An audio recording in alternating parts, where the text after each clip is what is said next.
നമസ്കാരം സുഹൃത്തുക്കളെ. ഇവിടെ നിങ്ങൾ വരുന്നുണ്ടെങ്കിൽ മസ്റ്റായിട്ടും കാണേണ്ട വേറൊരു ഇടമുണ്ട് കേട്ടോ. അതായത് കാട്ടിനുള്ളിൽ അച്ചൻകോവിൽ ആറിൻ്റെ തീരത്ത് അവിടെ വില്ലേജ് ഉണ്ട്. ഒരു കുറച്ച് ആൾക്കാർ താമസിക്കുന്ന ചെറിയ വില്ലേജ്. അപ്പോൾ അത് കാണാൻ വേണ്ടിയാണ് ഇപ്പോൾ നമ്മൾ പോകുന്നത്. ഇതാ ഇവിടെ ഒരു ബോർഡുണ്ട് കണ്ടോ.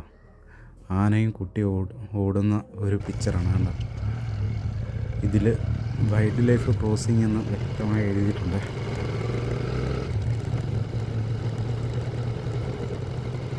പ്രകൃതിയെ നശിപ്പിക്കാനും സൃഷ്ടിക്കാനും മനുഷ്യന് സാധിക്കും, എന്നാൽ സംരക്ഷിക്കാൻ കാടിൻ്റെ ജീവനെ സാധിക്കും അല്ലേ?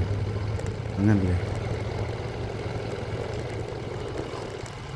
കോന്നി വനത്തിലെ ആനകളെ കാണാൻ ഒരു പ്രത്യേക ഭംഗിയാണല്ലേ. ഇവിടുന്ന് വന്ന ആറന്മുള ക്ഷേത്രത്തിൽ നടക്കിയിരുത്തിയ ആനകളുമുണ്ട്. ഉത്സവങ്ങളിൽ ഇവരുടെ എഴുന്നള്ളപ്പ് ഒരു ദൈവിക അനുഭവമായിരുന്നു പണ്ടൊക്കെ കാണുമ്പോഴേ.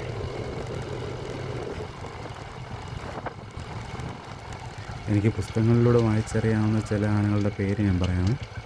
ആറന്മുള കേശവൻ, ഭദ്രൻ, പാർത്ഥസാരഥി, അങ്ങനെ പലതുണ്ട്. പിന്നെ കോന്നി ശങ്കരൻ, കോന്നി രാജൻ, അങ്ങനെ കുറേ ലിസ്റ്റുണ്ട് കേട്ടോ. ഈ വഴി വന്നു കഴിഞ്ഞാൽ കൂടുതലും മരങ്ങളെ തേക്കായിരിക്കും.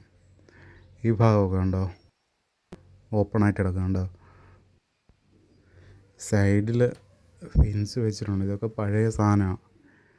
രാത്രിയിലൊക്കെ വന്നു കഴിഞ്ഞാൽ നമുക്ക് അറിയാൻ പറ്റത്തില്ല.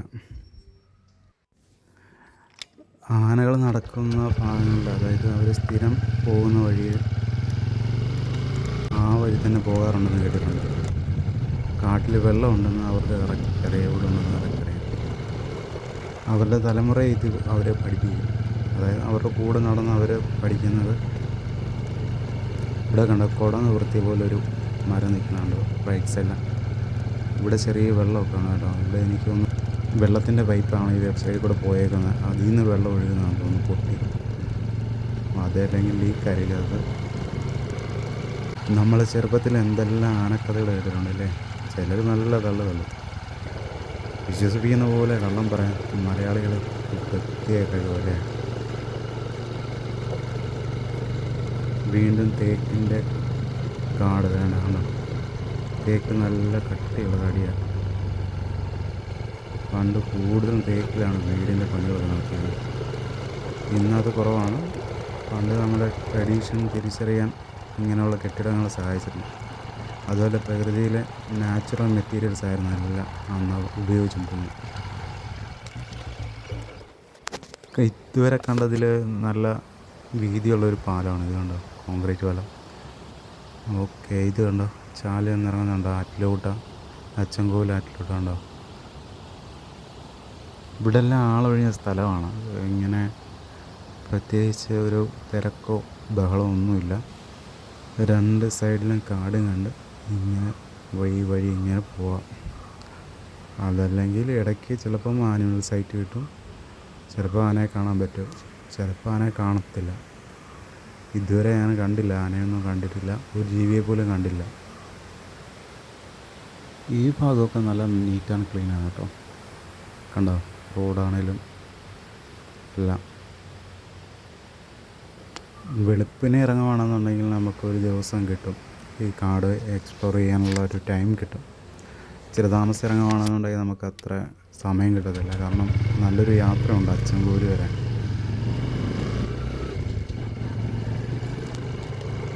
ഇതുപോലെ ചെറിയ സ്പോട്ടൊക്കെ ആണെങ്കിലും കാണാൻ നല്ല രസമാണ് നമുക്ക്. പക്ഷേ എന്താ പറയുക, എല്ലാവരും ഇതൊന്നും നിർത്തി കണ്ട് പോകുന്നതായിട്ടൊന്നും ഞാനിതുവരെ കണ്ടില്ല. അവിടെ ഇവിടെയൊക്കെ ആൾ താമസമുണ്ട് റൈറ്റ് സൈഡിലൊക്കെ. ഇത് ഫോറസ്റ്റിൻ്റെ ഓഫീസൊക്കെ തന്നെ ആണെന്ന് തോന്നുന്നു, അല്ലെങ്കിൽ അവരുടെ ആൾക്കാരാണെന്ന് തോന്നുന്നു. അതല്ലാതെ വീടുകളുണ്ടോ എന്ന് അറിയത്തില്ല, എനിക്കറിയത്തില്ല. നമുക്ക് വേറെ ചോദിക്കാൻ പറ്റത്തില്ലല്ലോ. വാഗമണ്ണ് കുട്ടിക്കാനൊക്കെ പോകുന്ന വേറൊരു വൈപ്പാണ് കേട്ടോ. പക്ഷെ അതുപോലല്ലേ ഇവിടെ എന്ന് പറഞ്ഞു കഴിഞ്ഞാൽ രണ്ട് സൈഡും കാട്, ഒരു സൈഡ് പുഴ. അതൊരു വല്ലാത്തൊരു അനുഭവം കേട്ടോ. ഇതുണ്ട് ഈ മരം കണ്ടോ, വലിയ മരമാണ് റോഡ് സൈഡിൽ തന്നെ. എത്ര വർഷമായിട്ടായിരിക്കും ഇങ്ങനെ നിൽക്കുന്നില്ലേ. റോഡ് വെട്ടിയപ്പോൾ അത് മാത്രം കളഞ്ഞില്ല. എന്തോരം പച്ചമരുന്നുകളും കാര്യങ്ങളൊക്കെ ഇതിനകത്തുള്ളിൽ കാണാനുണ്ട്. അവിടെ ഒരു മലയുണ്ടായിരുന്നു, കാണാൻ നല്ല വ്യൂ ഉണ്ട്. ഇവിടെ വന്നിട്ട് നല്ല രസമുണ്ട്.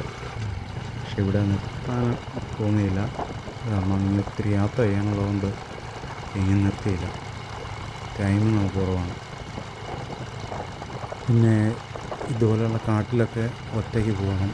ഒറ്റയ്ക്ക് നമ്മൾ ട്രക്കിങ് ചെയ്ത് പോവുകയാണെന്നുണ്ടെങ്കിൽ അതൊരു വലിയ ഫീലിങ്ങാണ്. കാരണം കുറേ കാര്യങ്ങൾ പഠിക്കാൻ പറ്റും. അതൊരു അനുഭവമായിരിക്കും. എനിക്കൊരാഗ്രഹമുണ്ട് അങ്ങനെ പോകണമെന്ന്. പക്ഷേ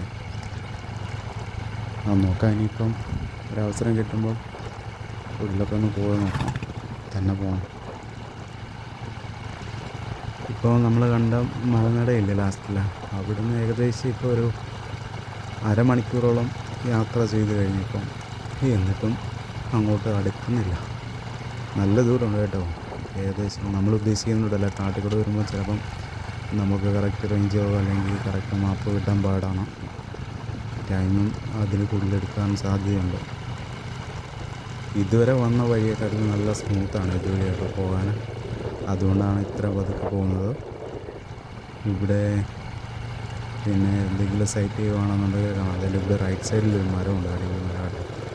അത് വേരുകളെല്ലാം പടർന്ന് നിൽക്കുന്നൊരു മരമാണ്. ഞാൻ ഫോട്ടോ ഇട്ടിട്ടുണ്ട്, കണ്ടു നോക്കണേ. ഞാനിപ്പോൾ ഞാൻ കാണിക്കാം.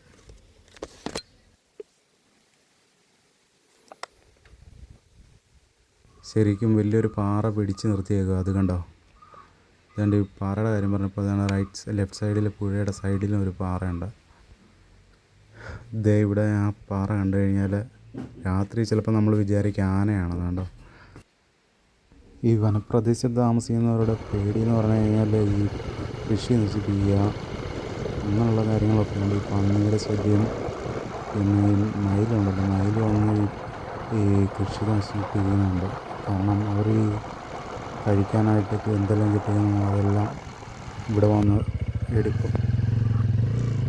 ഞാൻ കുറച്ച് മുമ്പോട്ട് പോയി കേട്ടോ, ഈ വഴിയിൽ. ഇവിടുന്ന് ലെഫ്റ്റ് സൈഡിലായിരുന്നു വന്ന വഴിക്ക്, ലെഫ്റ്റ് സൈഡിലായിരുന്നു ഞാൻ പറഞ്ഞ ഊര് വില്ലേജ്. ഇവിടുന്ന് താപ്പോട്ട് ഇറങ്ങിപ്പിച്ചായിരുന്നു. കണ്ടോ? ഇവിടെല്ലാം വണ്ടിയൊക്കെ ഇരിപ്പുണ്ട്. അവിടുന്ന് അക്കരയ്ക്ക് പോകുന്ന ആൾക്കാരറിയണം. ഇവിടെ ഇലക്ഷൻ്റെ ടൈമിൽ എന്തോ പരിപാടി നടന്നിട്ടുണ്ട്. ഇവിടെ എല്ലാം സ്റ്റിക്കറെല്ലാം ഒട്ടിച്ചിട്ടുണ്ട്, അത് പോസ്റ്ററെല്ലാം ഒട്ടിച്ചിട്ടുണ്ട്. ഇവിടുന്ന് അങ്ങോട്ട് വണ്ടി പോത്തില്ല, താപ്പോട്ട് നടന്നിറങ്ങി പോണേ. അങ്ങോട്ടൊന്ന് ഇറങ്ങി ചെന്ന് നോക്കാം. ഇവിടുന്ന് കാണാൻ പറ്റും. ഇവിടെ ഒരു ട്രാൻസ്ഫോമർ ഉണ്ട് കണ്ടോ? അതിൻ്റെ സൈഡിലൊരു സുമോ കിടപ്പുണ്ട്. ഇവിടെ നിന്ന് നോക്കിയാൽ കാണാൻ പറ്റും കണ്ടോ? പുഴയുടെ നടുക്കൂടെ ഒരു കയറ് കെട്ടിയേക്കുന്നുണ്ടോ? ഇവിടെ വേണ്ട വലിയൊരു മരം ഉണ്ട്, വള്ളി പടർന്ന് നടക്കുന്നുണ്ടോ? കണ്ടോ? നല്ല രസമുണ്ടല്ലേ? ഒരു മലയുണ്ട്, കാണാൻ പറ്റുന്നുണ്ട്. മലയുടെ താഴ്വാരത്താണ് ഇവർ താമസിക്കുന്നത് കേട്ടോ. ഈ പടി ഇറങ്ങി ചെല്ലണം.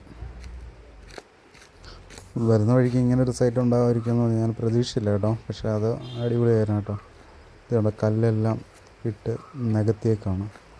കല്ലിട്ടിട്ട് അതിൻ്റെ മണ്ടയിൽ കൂടെ വെള്ളം ഒഴുകി പോകുമ്പോൾ ഒരു രസമാണ് കാണാൻ അല്ലേ? കല്ലിൻ്റെ മുകളിൽ തട്ടി ഇങ്ങനെ അരുവി ഒഴുകുന്നതിൻ്റെ കൂട്ടൊഴുകുന്നുണ്ടോ? അക്കരെ ആരെ പശുവിനെ തീറ്റുന്നുണ്ടോ അവിടെ? ശരിക്കും ഇവിടെ ഈ കല്ലിട്ടാണോന്ന് അറിയത്തില്ല, അതോ പ്രകൃതിയായിട്ട് അവിടെ കല്ല് കൊണ്ടുവന്ന് വെച്ചതാണോന്ന് അറിയത്തില്ല. ഇവിടെ അത്രയും ഭാഗത്ത് ആഴമുള്ള വെള്ളം ഉണ്ടാകാൻ വേണ്ടി, അപ്പോഴല്ലേ ഇവർക്ക് അപ്പുറത്തും ഇപ്പുറത്തും പോയി വരാൻ പറ്റത്തുള്ളൂ. ഉണ്ടോ? ഇവിടുന്ന് വള്ളി കെട്ടിയിട്ടുണ്ട്. അത് മരത്തിന് കേടുവരാതിരിക്കാൻ എന്തോ റബ്ബറിട്ട് വെച്ച് ചുറ്റിയിട്ടാണ് അത് കെട്ടിയേക്കുന്നുണ്ടോ? ഇതുപോലെ ഞാൻ നമ്മുടെ ചിറ്റാറ് പോയപ്പോഴേ, പാലരുവി വെള്ളച്ചാട്ടം കാണാൻ പോയപ്പോൾ ഇതുപോലെ സ്റ്റെപ്പ് കണ്ട, കാടിനുള്ളിലെ അക്കരെ ഭാഗത്ത് സ്റ്റെപ്പ് കണ്ട്. പക്ഷെ അവിടെ ആൾതാമസമൊന്നുമില്ല. ഇവിടെ ആൾതാമസമുണ്ട്. കണ്ടോ? ആ മരം കണ്ടോ? ചെറിയ മരമാണ്, പക്ഷെ പടർന്ന് പന്തലിച്ചിരിക്കുന്ന വേരുകളുമുണ്ട്, നല്ല ആഴത്തിൽ വേരുമുണ്ട് കേട്ടോ. ഇവിടെ കൊണ്ട് 2 ബോട്ടുണ്ട്. ബോട്ടല്ല, ഒരെണ്ണം ബോട്ടാണ് കേട്ടോ. ഒരു കെട്ടുകളും ഒരു ബോട്ടും.